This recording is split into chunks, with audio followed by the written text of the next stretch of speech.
Hi, this is Alan Seid, founder of Cascadia Workshops and the Blackbelt Communication Skills online learning program. This video is on effective teamwork, and it's one of my favorite topics because we have this myth in our culture that you need to go it alone, you need to be self-sufficient, you need to handle things by yourself. But that is such a myth. It's so much more fun when there's a team, especially if that team is working well together. If the team is not working well together, then it can take away from the fun. So that's why this is such an important topic. As one of my mentors used to say, it takes teamwork to make the dream work. There's an old proverb that says, if you want to go fast, go alone. But if you want to go far, travel together. Teams are so valuable because as a group, we can get so much more done than as separate individuals. There's a synergy in an effective team that means that the whole is greater than the sum of the parts. Many hands make light work.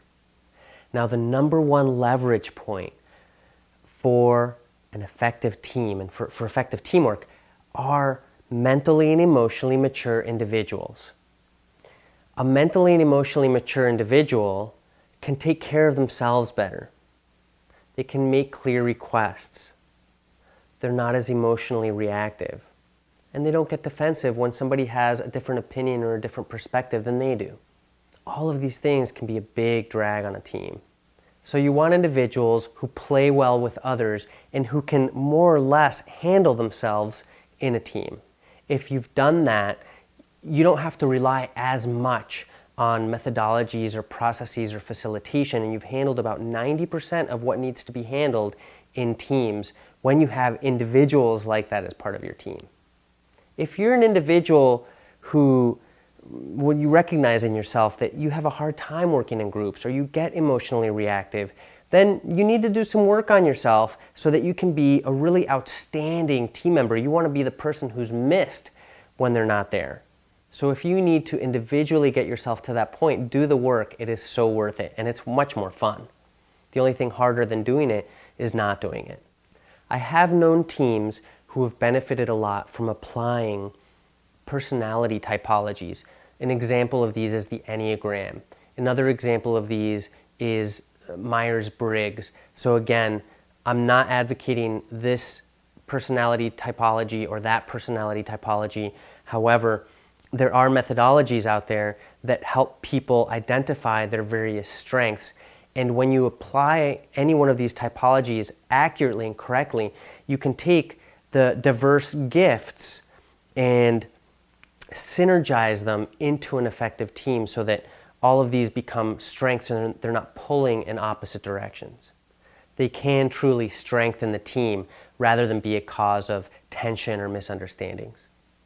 One essential ingredient for effective teamwork is having a balance between giving and receiving, having a balance between speaking and listening.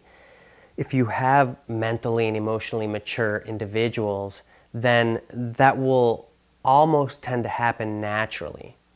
Now, one very, very overlooked piece, and I've had executive coaching clients on the other side of the world paying pretty good money who missed this one piece that is so key for effective teams, and that is don't overlook the importance of a high quality of connection at the personal level.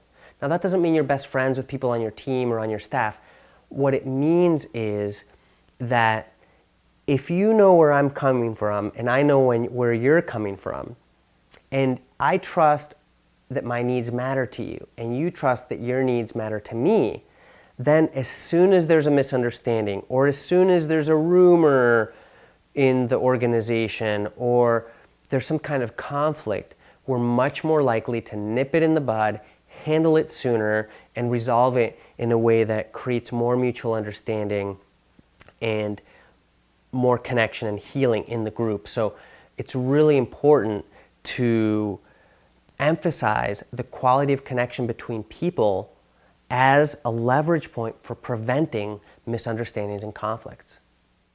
It'll also go a long way toward generating the goodwill that will help us resolve conflicts when conflicts arise. It is helpful for any team to have at least one person with good conflict resolution skills. However, I don't see that as essential because there are resources that a team can bring in to help the team resolve conflicts. Now, the most effective teams that I've found have individuals in them who are really good at making clear requests and are skilled at helping other people clarify their requests. Somebody states a desire or somebody states a proposal. These are not actionable. Once you state your proposal, make a request. Let me know what you would like me to do in this moment in relation to your proposal. Whether that's some form of support or feedback or input, the clearer the request, the more actionable the request, the more I can respond in this moment in a way that will contribute to both of our needs.